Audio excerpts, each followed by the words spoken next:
Welcome again to the course of Fundamentals of Optical Fiber Technology.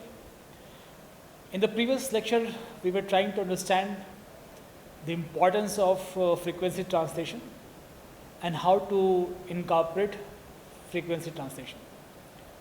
We tried to understand its methodology and then how to recover the information from the frequency translated information.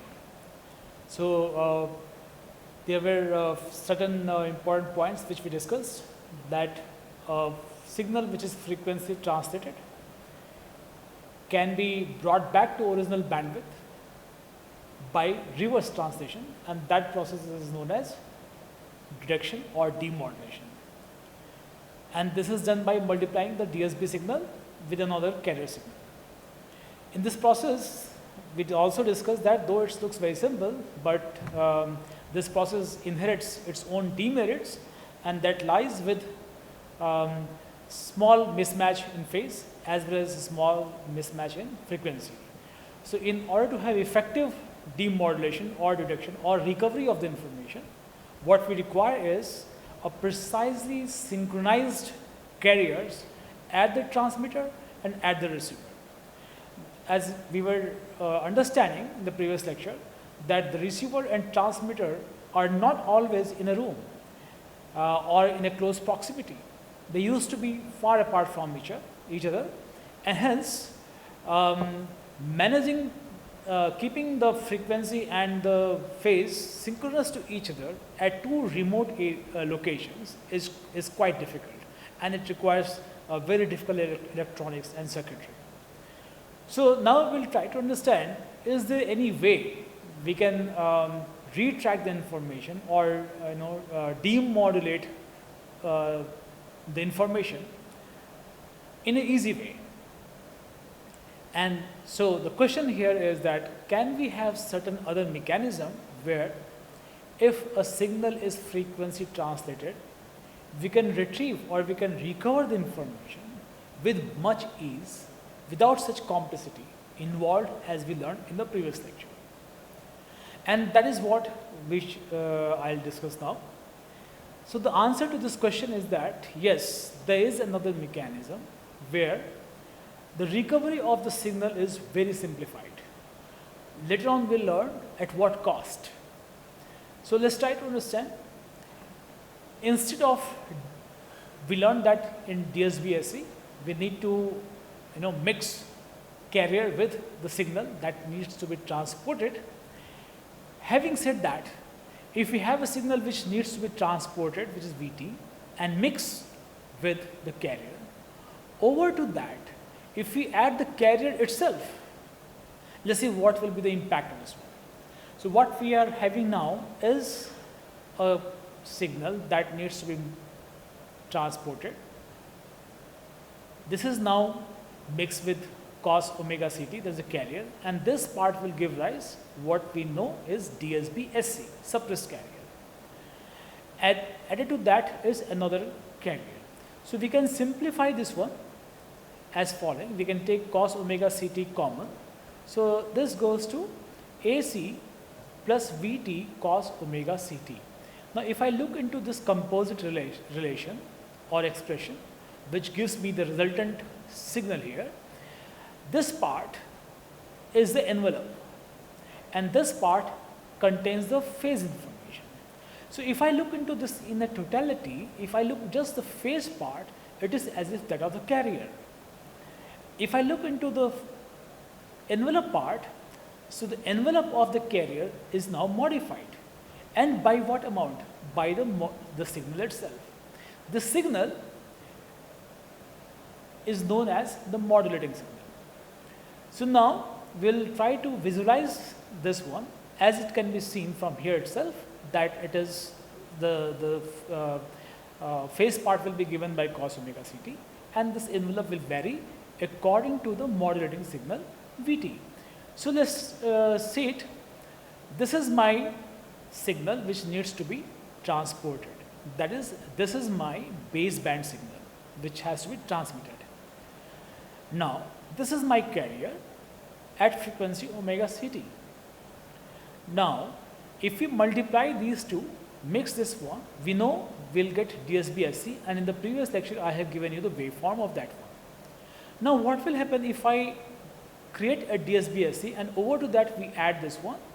The resulting waveform is shown here, and let's try to understand this one very carefully. In this resulting waveform, the amplitude of the carrier varies as per the modulating signal itself. If we maintain this amplitude throughout positive, as you can see here, then the envelope of this signal, resulting signal, is nothing but the envelope or the signal waveform itself. Let's discuss this point once again. This part of the modulating signal, which is above the horizontal scale, and this part which is down, these two are out of phase. So when we add this DSB-SC signal to this one, what happens? The in phase part gets added to this one, and out of phase part gets subtracted to this one. So if I maintain this amplitude throughout positive, then this envelope this part will always be more than 1, more than 0. And this is what is the resulting signal in this case. As we can see from here, the amplitude of the carrier is now modified.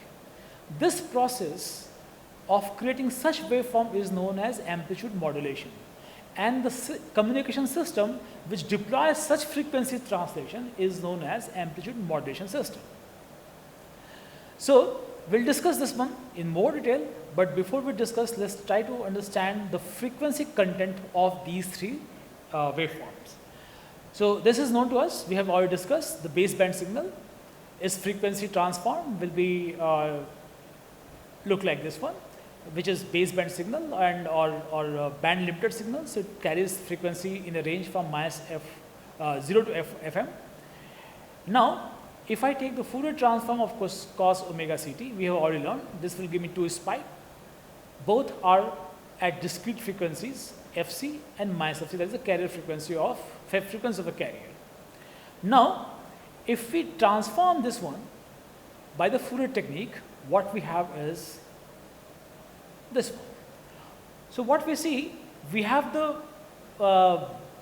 signal, the band, which are again, this is my original signal. If I just concentrate on this color part, so this original signal is now frequency translated, centered at Fc and -Fc by an equal amount, as we discussed for DSB-SC. So this part, what we see here, color part, is nothing but the DSB-SC waveform, signal, band. And apart to that, what we have is 2 spike. This represents carrier which is appearing at Fc and -Fc. So in this case, when we take the Fourier transform, we have DSB, of course, if you see from here, this part, this is my DSB-SC. So in the frequency content, this waveform will be having DSB-SC, and over to that, the carrier frequency. That is what is depicted here. So in this case, in what we say that this is the amplitude modulation, the frequency content of amplitude modulation is nothing but DSB-SC, and added to that, the carrier. Now in this case, because we have sideband, upper sideband and lower sideband, and in this case carrier is not suppressed, we have huge carrier, and hence this modulation or the result of this amplitude modulation is described by double sideband large carrier. In the previous case, it was DSB-SC suppressed carrier, and now it is large carrier.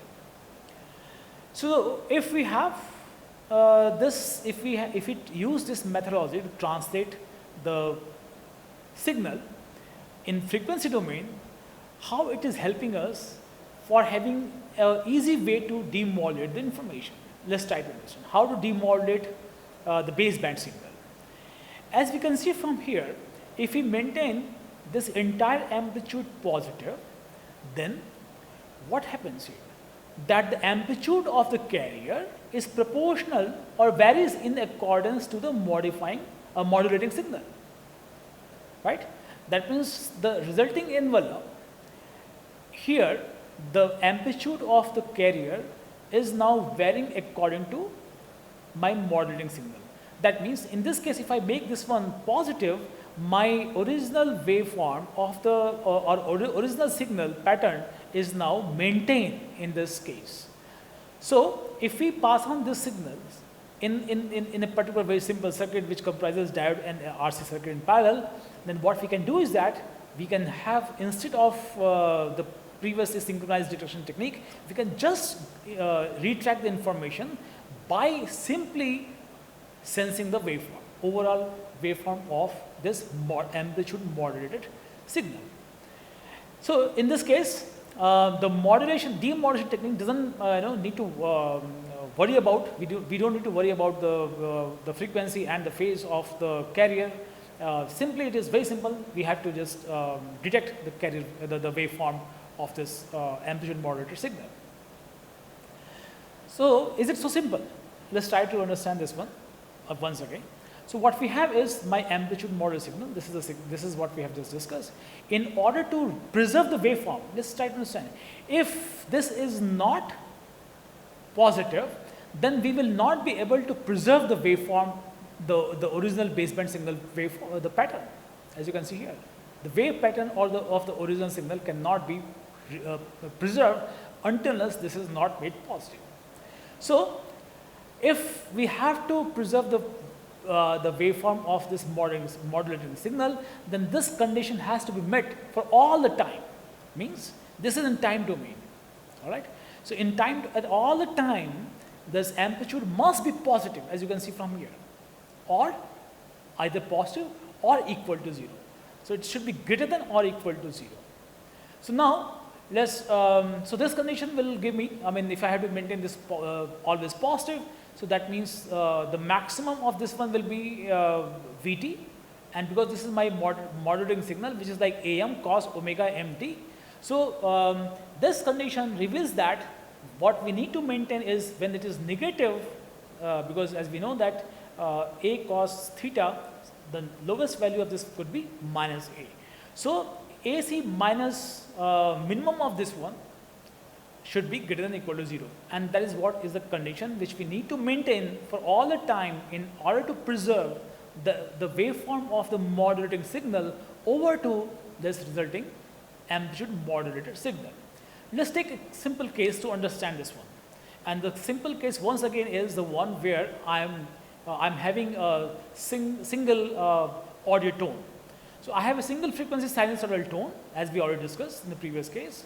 Which is, so in this case, my modulating signal is replaced by Am cos omega mt. So this condition in this case, I can simplify this one. I can take AC off, and we define the new parameter here, M, which is defined as the peak DSB SC amplitude divided by peak carrier amplitude. So I'm defining a parameter M, which, because in this case it is very, the controlling the peak DSB-SC amplitude to the peak carrier amplitude is in our hand.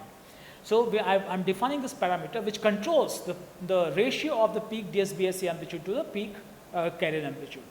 So now my signal, the expression is so simplified, and now if I look into this condition, essentially to maintain this entire amplitude always greater than or equal to 0, in this case this one, that means the maximum value of this amplitude in this case will be 1 plus m, and the lowest will be 1 minus m. So it is 1 minus m that should be always maintained positive. So that is the condition. 1 minus m should always be positive, and that means 1 minus m should be greater than or equal to 0. So now let's try to understand what will be this, if I plot this resulting waveform, how will it look like if I maintain this condition, and that shows here. This is my resulting waveform. When m is, if I just transform this m from here to here, so m has to be less than 1 or equal to 1. So I am considering a situation where m is less than 1. When m is less than 1, as we can see, we are maintaining this amplitude throughout the time always positive, and the maximum amplitude in this case is AC plus Vt, as you can see from here, and the minimum will be AC minus Vt, and this is my carrier. So my carrier amplitude, which was uniform before this process, now gets modified, modulated to maximum this value to minimum this value. Now let's see what happens if we don't maintain the overall amplitude throughout the time positive, that is, if I don't maintain this condition, that is, if m is larger than 1. So if m is greater than 1, in that situation, this is my resulting waveform. As we can see, here the envelope of this resulting waveform is sinusoidal, as you can see from here. But if I look into this one, here the waveform of this resulting, the envelope of this resulting waveform is not sinusoidal, as you can see from here. So if we do not maintain the condition that the amplitude remains throughout constant over the time, it is impossible to retain the envelope of the modulating signal.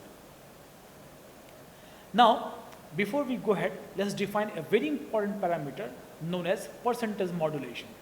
And this is the parameter which is a measure of, or it defines the extent to which my carrier is amplitude modulated.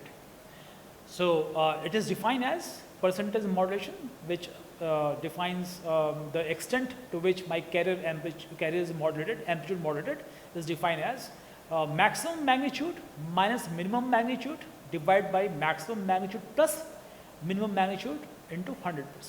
So if I look into this case of this single frequency sinusoidal one, then the maximum amplitude, as I explained, it is AC 1 plus m, and the minimum is AC 1 minus m. So let's substitute these amplitudes here.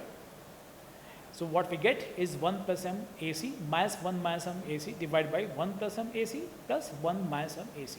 So AC will cancel out. And now if I simplify this one, 1 plus m minus 1 plus m, and in the denominator 1 plus m plus 1 minus m. So in the numerator 1 and 1 will cancel out. In denominator m and m cancel out. So what we have is 2m by 2, that is m%. So that's how this m is a very important parameter known as modulation index, amplitude modulation index, or simply the modulation index for amplitude modulation, which not only controls the relative peak value of DSB-SC2 carrier, but it also defines the extent to which my carrier is amplitude modified. And let's try to understand the impact of this one. I'm giving you some of the example here. This is the first case. When m is less than 1, and this is the situation when m is less than 1, means I'm maintaining the amplitude throughout positive all the times, and that is what you can see here. The envelope of the modulating signal is preserved in this case. Now when m is just equal to 1, we need to maintain m less than or equal to 1. So let's see what happens if m is equal to 1, and forget this one. Let's try to understand from this relation which we have for 100% modulation, a percentage modulation. So this is defined as 1 plus m a minus 1 plus m a divided by 1 plus m a plus 1 minus m into a. So in this case, once again a and a will cancel out, and because m is 1, so what we have is 1 plus 1 minus 1 divided by 1 plus 1 plus 1 minus 1. So this is 0, this is 0, so what we have 2 plus 2 is 1. So this defines 100% modulation. As you can see, even when m is equal to 1, we are just about to preserve or keep the envelope of the modulating signal. Now let's see what happens if I switch from here and increase the value of m beyond 1. If m is greater than 1, the extent to which my carrier is amplitude modulated is 150%. And in this case, if you see the envelope of the resulting waveform, it is not the one which was the envelope for my modulating signal. So in this process, the waveform of the modulating signal can be preserved only when m is equal to or less than 1. So if we can maintain this condition, then what we require is very simple detection or demodulation technique where just the waveform has to be detected. And we need not to bother about the frequency content or frequency mismatch or the phase mismatch of the carrier. So this is a very simple process. Now the question is that if we can have such a, if we can deploy such a simple mechanism to demodulate the information by detection of the envelope of the resulting waveform, why can't we do the same thing for DSB-SC? Let's try to understand. This transparency shows my DSB-SC resulting signal. So this is my carrier, this is my modulating signal which is having this envelope, and this is my resulting DSB-SC signal. As you can see here, the envelope of resulting DSBSC signal is not the one that was of modulating signal. In fact, the waveform, the envelope of this modulating signal is shown here with red color, and if you see here, this part is preserved here, this part is preserved here, but this part is not preserved. What is happening here in this case is the mod of this one. This is the negative part. So if we look into the envelope of the resulting DSBSC signal, then this envelope is not that of the modulating signal, but is of the mod of the modulating signal, as shown here. Now, if I carefully look into this one, another problem, if you want to have waveform detection, of course, this is the one which rules out the possibility for waveform detection in this DSBSC technique. But another very important point here is that if you closely look into this part, you see here the frequency, this signal is going up and going down at this point, but here is going up, down, then it's going up, then it was supposed to go down, as you can see from here, but it's still going up. Similar here, at this point is going up, then from this point is going down, but if you see here, it is going up till here, and further going up here, and then going down from here. That means at the point where my modulating signal crosses the horizontal axis, that is 0, there's a phase reversal in the resulting DSBSC signal. So these two complications which are involved with DSBSC signal, and the one is that waveform is not preserved. Waveform what we get here is that of the mod of the actual waveform of this modulating signal, and second thing is that wherever the modulating signal crosses 0, there is a frequency shift. Hence, in this case, we need to resort to the complicated method which is we already discussed, that is a reverse frequency translation, where we need to have synchronous detection. So, what is the difference between DSBSC and DSBLC is that we are getting the same range of same spectral range in DSBLC also, except that here we are having a large carrier. That means if I have a large carrier, means we have power on that carrier also. So if you look from the system point of view, the power at the carrier doesn't contain any information about the signal which is supposed to be transported. Let's try to understand in detail. So let's try to calculate the carrier and sideband power in amplitude modulated signal. So this is my resulting amplitude modulated signal. Now if I have to calculate the power, we have to take the time average of the square of this. That is the mean average of this, square mean average of this one. So if I have to calculate P, so total power, because this is the resulting signal, so this will be given by, let's square this one, and then take the average. Here the average, the bar means the time average. So we are taking the time average. So if I square this right hand side, this will give me AC square cos square omega Ct, and once again the time average, because AC is independent of the time, hence AC square is taken out of the time average bar. And of course this is a function of time, so it is here. If I square this one up, both are the time function, hence we cannot take any one out from the time average, and hence both are appearing here with the time average, V square t cos square omega Ct. Now the third term will be the cross term, which will be 2 AC Vt cos omega c square t, cos square omega Ct. Once again, this part is time independent, hence taken out. So now let's first focus on this one. Here we are supposed to take the time average of the baseband signal and the square of the carrier. Now if I look into this one, which was like cosine we discussed, for if we discuss, if I consider the case of single audio tone at single frequency, then this was we discussed AM cos omega mt. So first is that this signal is slowly varying with respect to this one, and second is this is like cosine. So the variation of this time average of this one will always be very, very negligible in comparison to this one. Hence this term can be cancelled. We can drop this term. So if we drop this term, because of the reason of what I explained here, what is left with us is remaining part. And we know that the time average of the cos square theta is half, 1 by 2. So this goes to 1 by 2 AC square plus 1 by 2 time average of Vt square. Now this is my carrier, this is my carrier, power at the carrier, and this is power at the sideband. We have one sideband, right? So when we talk about this moderating signal, so this is my sideband, and this is power at the carrier, which I express here PC plus PS. Now let's define a very important parameter, that is fraction of total power contained in the sidebands, and it is defined as mu, which is equal to PS, which is the fraction power in the sideband, and this is the total power in the amplitude modulated signal. So what we need to do, we need to, in the numerator, we need to replace this half V square T bar, and in the denominator we should have entire this thing. So of course, as you can see from here, half and half will cancel out, and what we have in the numerator is V square T time average, and the denominator AC square plus V square T. Now to understand this one, let's take once again the example which I am quoting since last few minutes.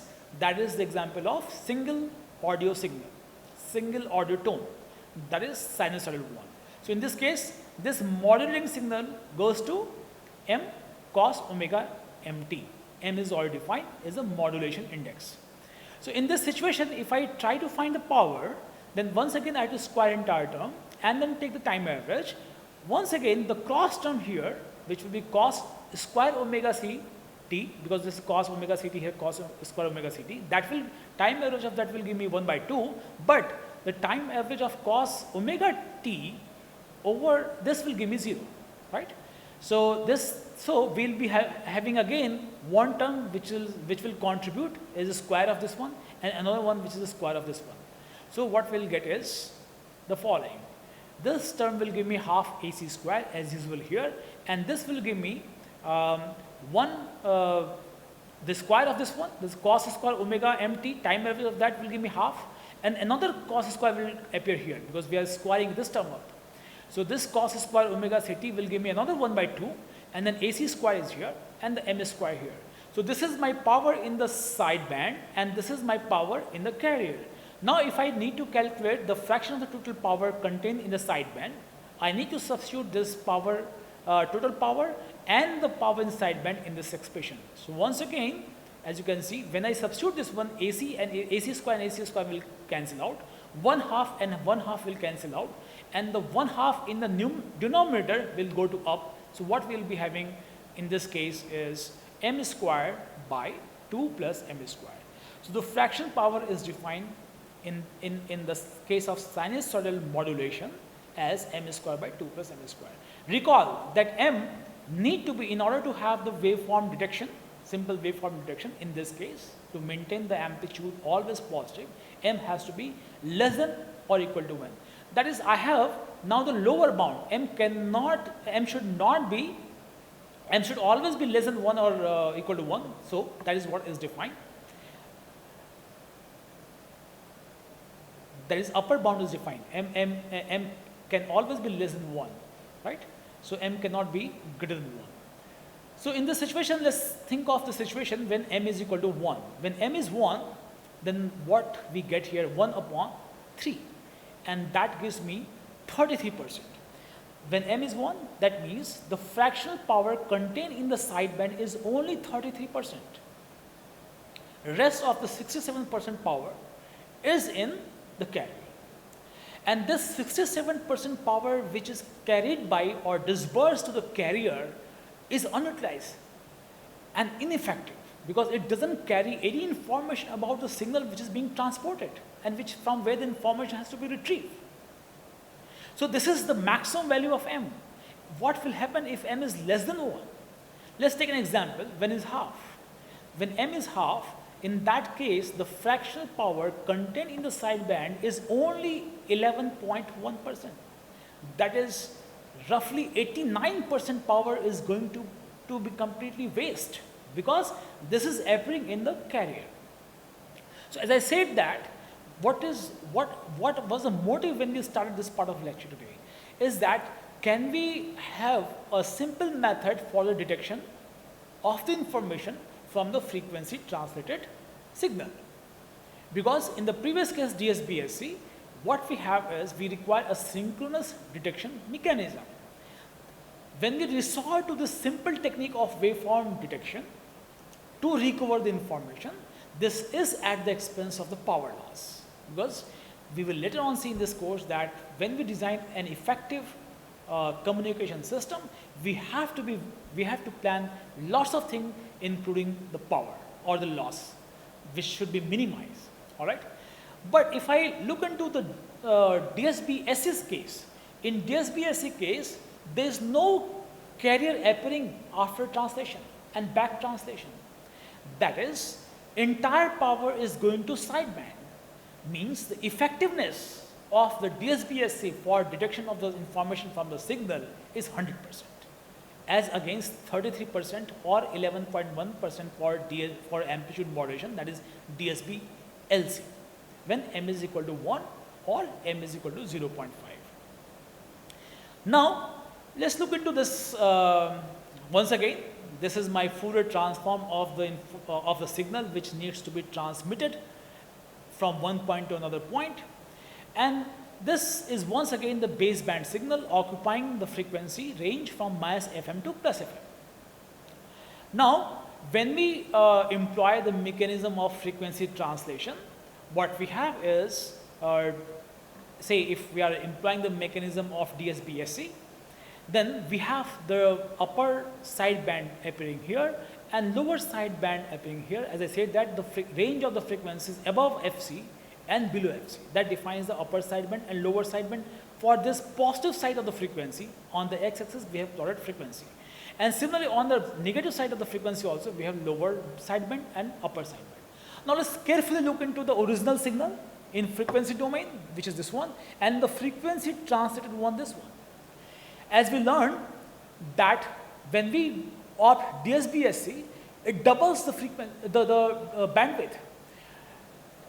In the previous lecture, I have already told you that, and today I'll give you an example, that every system has a channel has its own bandwidth, which is offered by the communication system. So every communication channel or the system has its own bandwidth, which is in general very large, and every signal has its own bandwidth. So in order to design an effective communication system, as I said, that we need to integrate lots of information over a single channel. That could be done only by very effectively managing the bandwidth, resource bandwidth which is available from the communication system. So unnecessarily doubling the frequency of the signal which has to be transported is not required. That will jeopardize the multiplexing of large number of information onto the single communication channel. So let's see here. If I look into the frequency content of the original signal that are in the positive side, that is from 0 to Fm, this same part of the frequency are there in the translated sideband to the positive side of frequency in upper sideband, and in the in the part of the band which we are getting in the negative side of frequency, the same amount of frequencies are appearing in this part, lower sideband. So the frequencies which are occupying in the original signal from 0 to Fm appears in the lower sideband for the positive frequency side, and in the lower sideband towards the negative frequency side.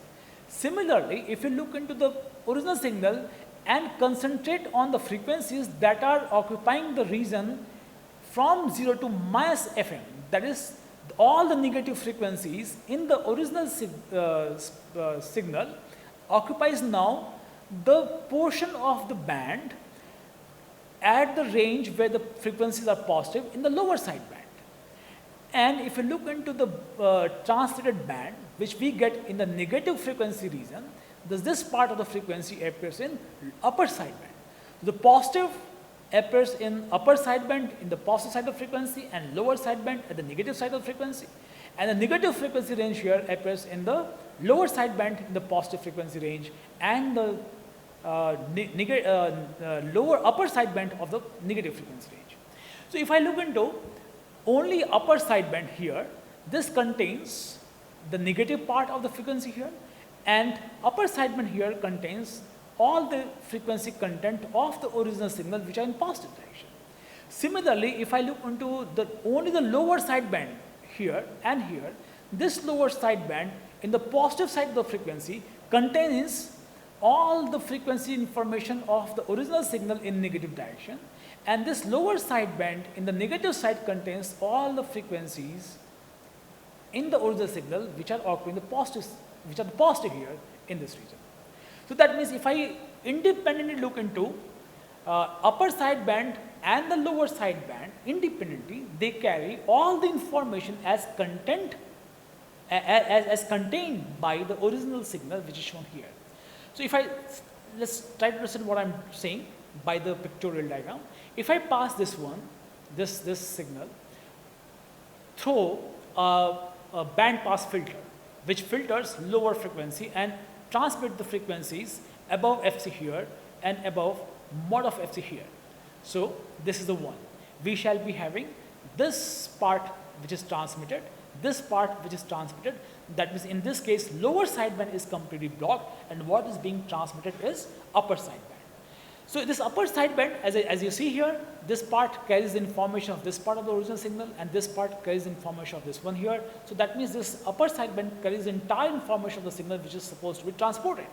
And similarly, if I pass this one through a band pass filter which only passes the lower, this low pass filter, this frequency from FC to minus FC are passed and all the higher frequencies are blocked, then in lower sideband this part contains information here and this part contains information here. So in this case, if you see the upper sideband only here or the lower sideband here, the total frequency content here is half of in comparison to the spectral content of DSBSC. That means if I transmit, and it also carries entire information. So if I transmit upper sideband only or the lower sideband, what we are doing? We are not compromising with the information content. At the same time, we are retaining the same bandwidth, same range of the frequencies which are contained in the original information. And that way, we can effectively utilize the bandwidth offered by the system. So how do we do that? If we translate in this fashion only the upper sideband and the lower sideband, the question is how we can retract the information, how can we demodulate the information from the single sideband modulation mechanism. This is called single sideband modulation. So of course, we know that we need to again translate this part and this part and this part and this part to the original range of the frequency properly. That is, if I translate in this case this part towards the center and this part towards the center, joining these two parts, we will be retrieving the original signal. Of course, at reduced amplitude. As I said that amplitude reduction is not at all a concern because we can always employ amplifier. And in this case, this has to cross this side and this has to cross this side. As you can see here, when we effectively manipulate the frequency translation, we can of course regenerate or reconstruct the original signal. So that is how we can effectively utilize bandwidth by resorting to single sideband modulation, SSB modulation. Now let's take an example at this point of time. Let's concentrate that we need to transmit a speech signal, and I have already given you an idea. A speech signal contains a frequency from 20 Hz to 4000 Hz. And I say that in general, the lowest frequency content on any information is taken 0 without any loss of generality. So this is my baseband signal, which has the frequency range from 0 to 4000 Hz. Now, suppose so if I have to transport this one, I need to use a carrier. And suppose my carrier is at frequency 1 lakh Hz. Okay, 100,000 Hz. So if I use this carrier frequency to transmit this one, and if I resort to single sideband, then how much frequency range I need to keep or fix for this this transmission? Of course, as we can see, it should be from FC upper side. We are talking about upper sideband. So if we use upper sideband, in fact, single sideband into single sideband, upper single sideband, then we need to retain a range of the frequency from FC to FC plus FM. So that is, FC is my 100,000, and when we add this 4,000 here, we have 104,000 Hz. So this entire band will be then occupied if I resort to US, that is upper sideband, single sideband transmission. Now, if suppose as I said, that my system offers a bandwidth. So suppose if my system is offering a carrier frequency in the range of 100,000 to 500,000, then let's try to calculate how many such signal can be simultaneously transported over a single transmission line or a single communication channel. So the total bandwidth available in this case will be maximum frequency minus lowest frequency, and that comes out to be 400,000 hertz, and that because one signal is occupying the bandwidth of 4,000 hertz, so the total number of speech will be the bandwidth offered by the communication system divided by the bandwidth of the signal itself, and that comes out to be 100. So this example gives you an idea about how we can increase the number of signal which can be transported by a communication link. What we require is large carrier frequency range, and we will come back to this point later on. This is a very important point. If we, for example, instead of having 100,000 to 500,000, if we have say carrier frequency range from 100,000 to say 5 million hertz, then we can accommodate a large number of such voice signal or a single communication line. So let's finally look into this, summarize this entire system and look into the architecture, what we require for such frequency division multiplexing to transmit multiple information over a single communication channel. Here is my transmitter. As you can see, we have various different signal, all occupying the same frequency domain. These all are band limited or baseband signal with same frequency bandwidth and same frequency range of occupation. So these signals are fed to a mixer at different, because we suppose we have n such signals, so we require n carrier frequencies, right? So my system should be capable to offer me these carrier frequencies, okay? So, these carrier frequencies are locally mixed with all these signal, and that way we have now DSB SC signal here, which are fed to this multiplexer, which adds all these things. And to try to understand what happens here is this one. This entire process shifts or translates this signal from this frequency domain to this one, centered at this frequency, which is omega n, and this one, this is shift translated from here to F2, and this one translated from here to F1. So once again, it's very important that when we are translating the individual information in the frequency domain, we should be very careful that these frequency ranges for individual signals should not overlap. That means the distance between F1 to F2 should be, in this case, equal to minimum of 2 FM. That is the width of this one. Okay? If it is less than 2 FM, there will be overlap and it will be very difficult to retrieve the data. Now this signal is now transmitted over a common communication link channel, and then this is my transmitter, and that is my communication channel, and now this is my architecture at the receiving end. So what happens here, once the information is being fed and received here, this is being passed through the beam pass filter. This beam pass filter essentially filters signal at this frequency, for example, and blocks all this signal here. This will allow this one and blocks other. So this will filter all the signals which is centered at omega C1, this is at omega C2, and like that. So now we have this one. Then we had to back translate this one in order to retrieve the data. So to back translate, we need to have a demodulator where we are mixing once again the carrier at the same frequency here, omega C2 and omega C2 here. Once again, this requires a complete synchronization of the frequency as well as the phase at these two carrier frequencies, at every modulator and demodulator. So afterwards, what we'll be having? We shall be having a baseband signal, and in addition to that, another band at twice of omega C1 here and twice of omega C2 as we learned. So this has to be passed through a filter which is baseband filter. So what happens? This filter allows only the baseband to pass through, and rest all the signals are blocked, and that way we can receive the information here. So this is what is how we design a modulation, the amplitude modulation system.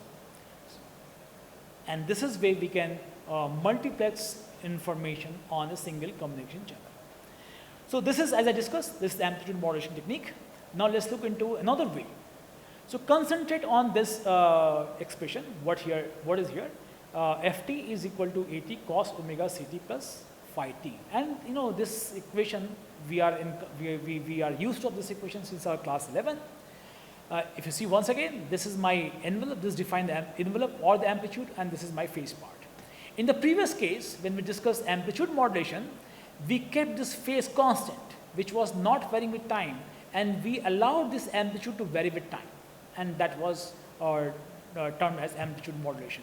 Now, in this case, we will fix the amplitude constant, and we will try to modulate the phase part or the angle part. This is the angular part of this phase part, right? So we'll try to see what happens if I keep the amplitude fixed and allow the angular part of this expression to get modulated in accordance with the baseband signal. So let's take the case 1.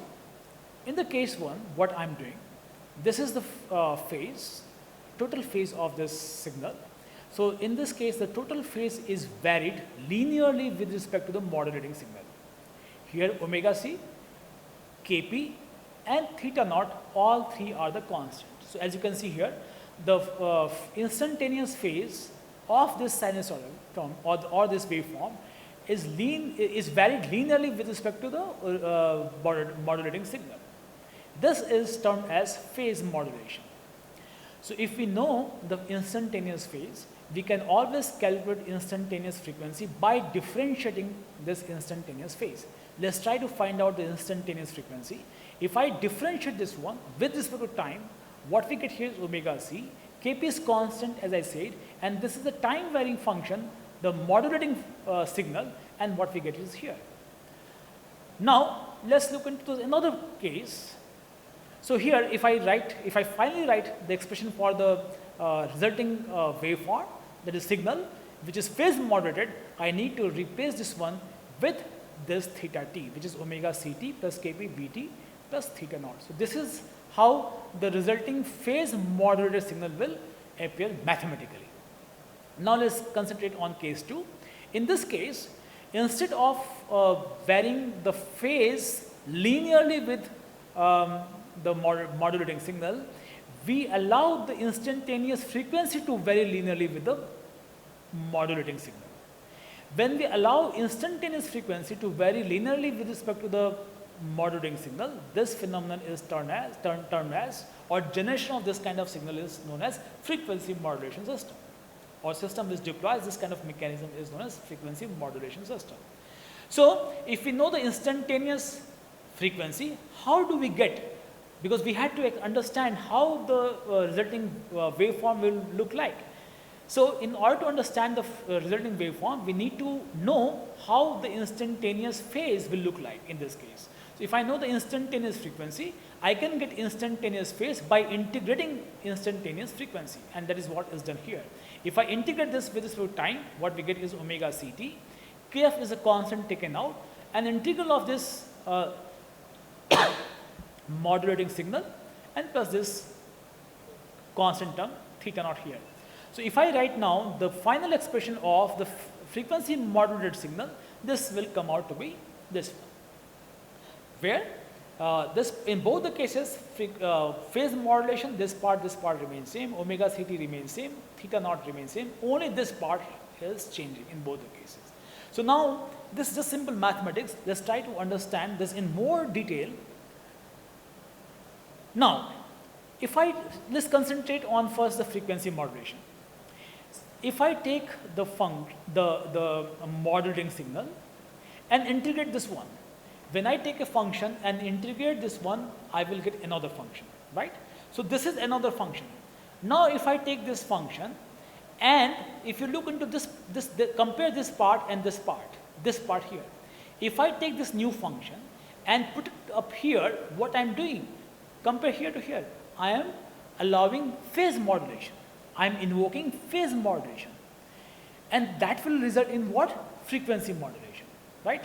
So if I take, if I have a signal that has to be transported, if I integrate it and allow the phase modulation, the result will be frequency modulation. Similarly, if I have the baseband signal and if I differentiate the baseband signal and put it up here, what is this one? Compare this one with this one. Here, the instantaneous frequency is linearly varying with respect to the derivative of the baseband signal. In this case, instantaneous phase is linearly varying with the integral of the baseband signal. So if I incorporate the differential of the baseband signal here, what I'm incorporating frequency modulation. And that frequency modulation will finally result into the phase modulation. That means this shows the clear inherent relation between the phase modulation and frequency modulation. What I said here, let me show you here. So I have a modulating signal. If I send it into the electronic circuit, which is integrator, then what we get is this one. And if I allow this signal now to phase modulate the carrier here, this one, then what we get is, in this case, frequency modulated signal. Similarly, if I take the modulating signal and differentiate, and once we differentiate, if we allow it to frequency modulate, right, what we will get finally is phase modulation. So here, an example is shown. This is my modulating signal or baseband signal shown here, and this is the frequency modulated waveform. As you can see, here and here the frequency remains the same. As the amplitude increases, my frequency in this part, because this remains constant, hence frequency increases but remain constant in this part. If you look into the phase modulation, then in entire this part the frequency remains the same, but the moment we reach this point, there is a reversal of phase, and the moment we reach at this point, there is a reversal of phase. So this is how the phase modulated and the frequency modulated waveform looks like. So coming back to the information which I gave to you, in general, phase modulation and frequency modulation are closely related to each other. Hence, it is sufficient to discuss any one kind of angle modulation, either the phase modulation and the frequency modulation. So now I shall focus only upon the frequency modulation, and whatever we will discuss for the frequency modulation will be valid even for the phase modulation. All right. So let's now concentrate on the frequency modulation. This is my resulting waveform signal, frequency modulated 1, and here is the baseband signal which is integrated. Now let's assume that when we integrate this baseband signal, we get another function which is GMT, and let's substitute this one here. So what we get is a cos omega ct plus kf. Kf is once again a constant, GMT plus theta naught. Now I can express this one in terms of exponential. If I express this one in terms of exponential, because it is cosine of theta, so we need to have real part of this exponential. So this will go to a, which is here, and e to the power I, this entire angular part appearing over here. Now this omega ct plus theta naught can be taken out, so I can split this exponential into two parts. E to the power I omega ct plus theta naught here, and e to the power I k f is a constant GMT. Now just concentrate on this one. We can expand this one as a power series, and if we do that one, it will look like this one. This e to the power ik, this is the exponential expansion which is well known from the general knowledge of mathematics. This will be 1 plus I kf GMT minus 1 by 2 kf square, and like this one. So now if I look into this one, suppose in the first case my kf is very, very small, right, which is a constant in this case. So if kf is very, very small, in that case this entire term, this will be further small, this will be further small, because it is to the power 3. So we can neglect all these terms, and what we have is only 1 here, right. So that means the resulting waveform does not depend upon either of k or kf square or k3 square or GMT. It doesn't depend upon, in this case, this one. But if this part kf GMT is not very small, in this situation, this entire phenomenon is not that simple. When this is all are neglected, we say that in that modulation mechanism is linear. But when we cannot guarantee this kf into gm very small, then this entire process is termed as non-linear. So in general, the frequency mechanism is a non-linear phenomenon. Now let's concentrate on, as an example, on sinusoidal modulation to understand entire nitty-gritty of this mechanism, frequency modulation system. So now I have a baseband signal which is defined as A cos omega mt. So I have to substitute this one here. And if I substitute this one, because I am resorting to frequency modulation, my instantaneous frequency has to be linearly proportional to this baseband signal, which is here. If I see here, this kf, so this is my original carrier frequency. My carrier is being modulated. Okay, my carrier is now frequency modulated. So this kf, this is my additional frequency term. Okay, this is my instantaneous frequency. So these are my additional frequency over the carrier frequency. So this kf, the parameter, the constant which we introduced initially, a proportionality constant, this essentially manifests the depart from the carrier frequency, how much deviation we will be having from the carrier frequency in frequency modulated system. So this parameter kf controls the variation of the frequency in a frequency modulated system or signal from the carrier frequency. Let's define this. So this is my entire deviation, and this is the maximum deviation which we can have. So maximum deviation, which is defined by kfa, now I am writing for that, is delta omega. So delta omega is peak frequency deviation, which is kfa.